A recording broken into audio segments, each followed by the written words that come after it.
سند الصفیہ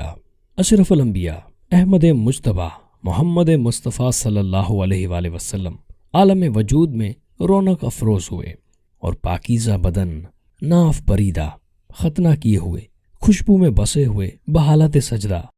مکہ مکرمہ کی مقدس سرزمین میں اپنے والد ماجد کے مکان کے اندر پیدا ہوئے۔ باپ کہاں تھے جو بلائے جاتے اور اپنے نونہال کو دیکھ کر نہال ہوتے؟ وہ تو پہلے ہی وفات پا چکے تھے۔ دادا بلائے گئے جو اس وقت طواف کعبہ میں مشغول تھے۔ یہ خوشخبری سن کر دادا عبد المطلب خوش حرم کعبہ سے اپنے گھر آئے اور والہانہ جوش محبت میں اپنے پوتے کو کلیجے سے لگا لیا۔ پھر کعبے میں لے جا کر خیر و برکت کی دعا مانگی اور محمد صلی اللہ علیہ وآلہ وسلم نام رکھا۔ عرب کی عادت تھی کہ وہ اپنے بچوں کو دودھ پلانے کے لیے گرد و نواح دیہاتوں میں بیچ دیتے تھے۔ دیہاتوں کی صاف ستھری آب و ہوا میں بچوں کی تندرستی اور جسمانی صحت بھی اچھی ہو جاتی تھی۔ حضرت حلیمہ رضی اللہ تعالی عنہا کا بیان ہے کہ میں بنی سعد کی عورتوں کے ہمراہ دودھ پینے والے بچوں کی تلاش میں مکہ کو چلی۔ اس سال عرب میں بہت سخت کال پڑا ہوا تھا۔ میری گود میں ایک بچہ تھا، مگر فکر و فاقہ کی وجہ سے میری چھاتیوں میں اتنا دودھ نہ تھا جو اس کو کافی ہو سکے۔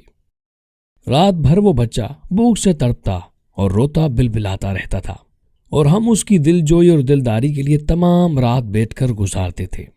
ایک اونٹنی بھی ہمارے پاس تھی، مگر اس کا بھی دودھ نہ تھا۔ مکہ مکرمہ کے سفر میں جس خچر پر سوار تھی وہ بھی اس قدر لاغر تھا کہ قافلہ والوں کے ساتھ نہ چل سکتا تھا۔ میرے ہمراہی بھی اس سے تنگ آ چکے تھے۔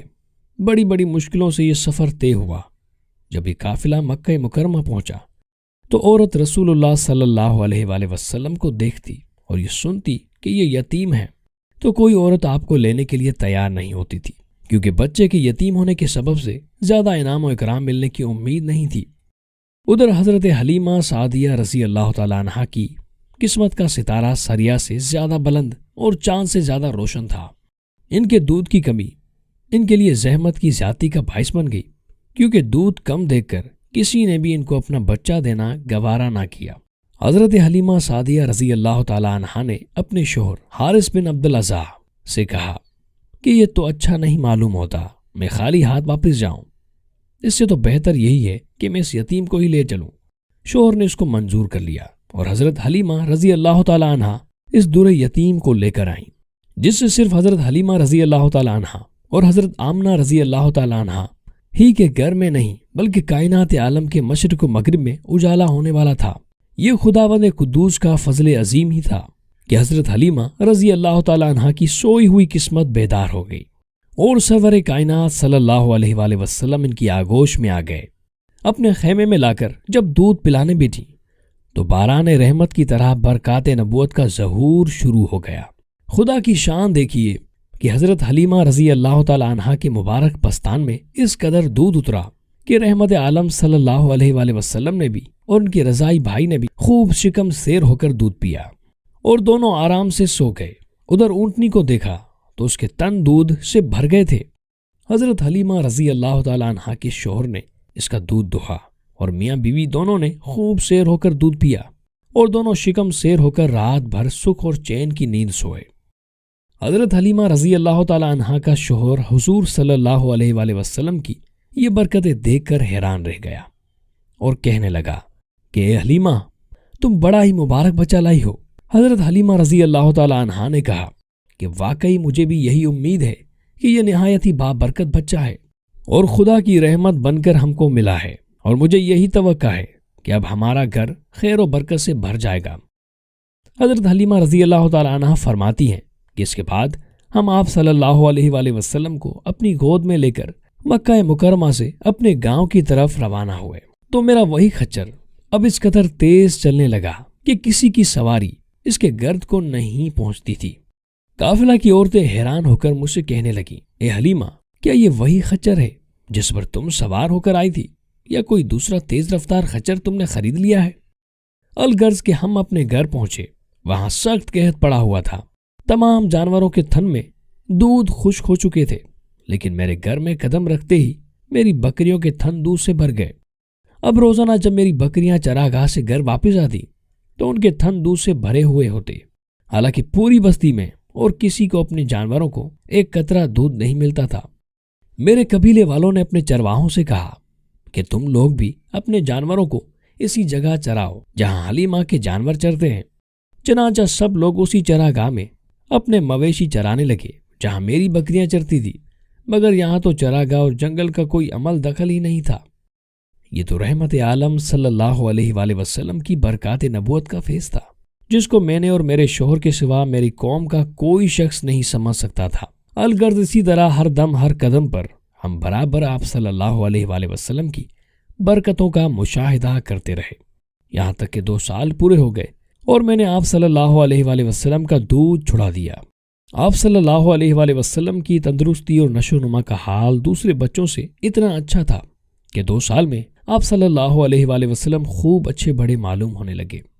اب ہم دستور کے مطابق رحمت عالم صلی اللہ علیہ وآلہ وسلم کو ان کی والدہ کے پاس لائے۔ انہوں نے حسب توفیق ہم کو انعام و اکرام سے نوازا۔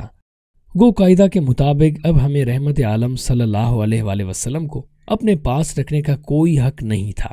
مگر آپ صلی اللہ علیہ وآلہ وسلم کی برکات نبوت کی وجہ سے ایک لمحہ کے لیے بھی ہم کو آپ صلی اللہ علیہ وآلہ وسلم کی جدائی گوارا نہیں تھی۔ عجیب اتفاق کے اس سال مکہ معظمہ میں وبائی بیماری پھیلی ہوئی تھی، چنانچہ ہم نے اس وبائی بیماری کا بہانہ کر کے حضرت بی بی آمنہ علیہ السلام کو رضامند کر لیا، اور پھر ہم رحمت عالم صلی اللہ علیہ وآلہ وسلم کو واپس اپنے گھر لائے، اور پھر ہمارا مکان رحمتوں اور برکتوں کی کان بن گیا، اور آپ صلی اللہ علیہ وآلہ وسلم ہمارے پاس نہایت خوش و خرم ہو کر رہنے لگے۔ جب آپ صلی اللہ علیہ وآلہ وسلم کچھ بڑے ہوئے تو گھر سے باہر نکلتے اور دوسرے لڑکوں کو کھیلتے ہوئے دیکھتے، مگر خود ہمیشہ ہر قسم کے کھیل کود سے علیحدہ رہتے۔ ایک روز مجھ سے کہنے لگے، اماں جان، میرے دوسرے بھائی بہن دن بھر نظر نہیں آتے، یہ لوگ ہمیشہ صبح کو اٹھ کر روزانہ کہاں چلے جاتے ہیں؟ میں نے کہا، یہ لوگ بکریاں چرانے چلے جاتے ہیں۔ یہ سن کر آپ صلی اللہ علیہ وآلہ وسلم نے فرمایا، مادر مہربان، آپ مجھے بھی میرے بھائیوں بہنوں کے ساتھ بھیجا کیجیے۔ چنانچہ آپ صلی اللہ علیہ وآلہ وسلم کے اصرار سے مجبور ہو کر آپ کو حلیمہ رضی اللہ تعالی عنہا نے اپنے بچوں کے ساتھ چراگاہ جانے کی اجازت دے دی، اور آپ صلی اللہ علیہ وآلہ وسلم روزانہ جہاں حضرت حلیمہ رضی اللہ تعالی عنہا کی بکریاں چرتی تھی تشریف لے جاتے، اور بکریاں چراگاہوں میں لے جا کر ان کی دیکھ بھال کرنا جو تمام انبیاء اور رسولوں کی سنت ہے، آپ اپنے عمل سے بچپن ہی میں اپنی ایک خصلت نبوت کا اظہار فرما دیا۔ ایک دن آپ صلی اللہ علیہ وآلہ وسلم چراگاہ میں تھے کہ ایک دم حضرت حلیمہ رضی اللہ تعالی عنہا کے ایک فرزند زمرہ دوڑتے اور ہانپتے کامتے اپنے گھر پر آئے اور اپنی ماں حضرت بی بی حلیمہ رضی اللہ تعالی عنہا سے کہا کہ اماں جان، بڑا غضب ہو گیا، محمد کو 3 آدمیوں نے جو بہت ہی سفید لباس پہنے ہوئے تھے چت لٹا کر ان کا شکم پھاڑ ڈالا، اور میں اسی حالت میں ان کو چھوڑ کر بھاگا ہوا آیا ہوں۔ یہ سن کر حضرت حلیمہ رضی اللہ تعالی عنہا اور ان کے شوہر دونوں بدحواس ہو کر گھبرائے ہوئے دوڑ کر جنگل میں پہنچے تو یہ دیکھا کہ آپ صلی اللہ علیہ وآلہ وسلم بیٹھے ہوئے ہیں، مگر خوف و ہراس سے چہرہ زرد اور اداس ہے۔ حضرت حلیمہ رضی اللہ تعالی عنہا کے شوہر نے انتہائی مشفقانہ لہجے سے پیار سے چمکار کر پوچھا، بیٹا کیا بات ہے؟ آپ صلی اللہ علیہ وآلہ وسلم کے کپڑے بہت ہی سفید اور صاف ستھرے تھے، میرے پاس آئے اور مجھ کو چت لٹا کر میرا شکم چاک کر کے اس میں سے کوئی چیز نکال کر باہر پھینک دی، اور پھر کوئی چیز میرے شکم میں ڈال کر شگاف کو سی دیا، لیکن مجھے ذرا برابر بھی کوئی تکلیف نہیں ہوئی۔ یہ واقعہ سن کر حضرت حلیمہ رضی اللہ تعالی عنہا اور ان کے شوہر دونوں بے حد گھبرائے، اور شوہر نے کہا، حلیمہ، مجھے ڈر ہے کہ ان کے اوپر شاید کچھ آسیب کا اثر ہے، لہٰذا بہت جلد تم ان کو ان کے گھر والوں کے پاس چھوڑ آؤ۔ اس کے بعد حضرت حلیمہ رضی اللہ تعالی عنہا آپ کو لے کر مکہ مکرمہ آئیں، کیونکہ انہیں اس واقعے سے یہ خوف پیدا ہو گیا تھا کہ شاید اب ہم ان کی حفاظت نہ کر سکیں گے۔ حضرت حلیمہ رضی اللہ تعالی عنہا نے جب مکہ معظمہ پہنچ کر آپ صلی اللہ علیہ وآلہ وسلم کو اپنی والدہ ماجدہ کے سپرد کیا تو انہوں نے دریافت فرمایا کہ حلیمہ، تم تو بڑی خواہش اور چاہ کے ساتھ میرے بچے کو اپنے گھر لے گئی تھی، پھر اس قدر جلد واپس آنے کی کیا وجہ ہے؟ جب حضرت حلیمہ رضی اللہ تعالی عنہا نے شکم چاک کرنے والا واقعہ بیان کیا اور آسیب کا شبہ ظاہر کیا تو حضرت بی بی آمنہ علیہ السلام نے فرمایا کہ ہرگز نہیں، خدا کی قسم، میرے نور نظر پر ہرگز کبھی بھی کسی جن یا شیطان کا عمل دخل نہیں ہو سکتا۔ میرے بیٹے کی بڑی شان ہے۔ پھر ایام حمل اور وقت ولادت کی حیرت انگیز واقعات سنا کر حضرت حلیمہ رضی اللہ تعالیٰ عنہ کو مطمئن کر دیا، اور حضرت حلیمہ رضی اللہ تعالیٰ عنہ آپ صلی اللہ علیہ وآلہ وسلم کو آپ کی والدہ کے سپرد کر کے اپنے گاؤں میں واپس چلی آئیں، اور آپ صلی اللہ علیہ وآلہ وسلم اپنی والدہ ماجدہ کی آغوش تربیت میں پرورش پانے لگے۔ حضرت حلیمہ رضی اللہ تعالیٰ عنہ کا بیان ہے کہ آپ صلی اللہ علیہ وآلہ وسلم کا گہوارہ یعنی فرشتوں کے ہلانے سے ہلتا تھا، اور آپ صلی اللہ علیہ وآلہ وسلم بچپن میں چاند کی طرح انگلی اٹھا کر اشارہ فرماتے تو چاند آپ صلی اللہ علیہ وآلہ وسلم کے اشاروں پر حرکت کرتا تھا۔ حضور اقدس صلی اللہ علیہ وآلہ وسلم کی عمر شریف جب 6 برس کی ہو گئی تو آپ صلی اللہ علیہ وآلہ وسلم کی والدہ ماجدہ آپ صلی اللہ علیہ وآلہ وسلم کو ساتھ لے کر مدینہ منورہ آپ کے دادا کے نانیال بنو عدی بن نجار میں رشتہ داروں سے ملاقات یا اپنے شوہر کی قبر کی زیارت کے لیے تشریف لے گئیں۔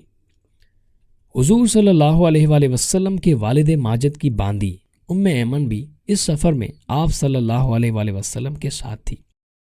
وہاں سے واپسی پر ابوا نامی گاؤں میں حضرت بی بی آمنہ علیہ السلام کی وفات ہو گئی اور وہ وہیں مدفون ہوئی۔ والد ماجد کا سایہ تو ولادت سے پہلے ہی اٹھ چکا تھا، اب والدہ ماجدہ کی آغوش شفقت کا خاتمہ بھی ہو گیا، لیکن حضرت بی بی آمنہ علیہ السلام کا یہ در یتیم جس آغوش رحمت میں پرورش پا کر پروان چڑھنے والا ہے، وہ ان سب ظاہری اسباب تربیت سے بے نیاز ہے۔ حضرت بی بی آمنہ علیہ السلام کی وفات کے بعد حضرت ام ایمن رضی اللہ تعالی عنہ آپ صلی اللہ علیہ وآلہ وسلم کو مکہ مکرمہ لائیں اور آپ کے دادا عبد المطلب کے سپرد کیا، اور دادا نے آپ صلی اللہ علیہ وآلہ وسلم کو اپنی آغوش تربیت میں انتہائی شفقت و محبت کے ساتھ پرورش کیا، اور حضرت ام ایمن رضی اللہ تعالی عنہ آپ کی خدمت کرتی رہیں۔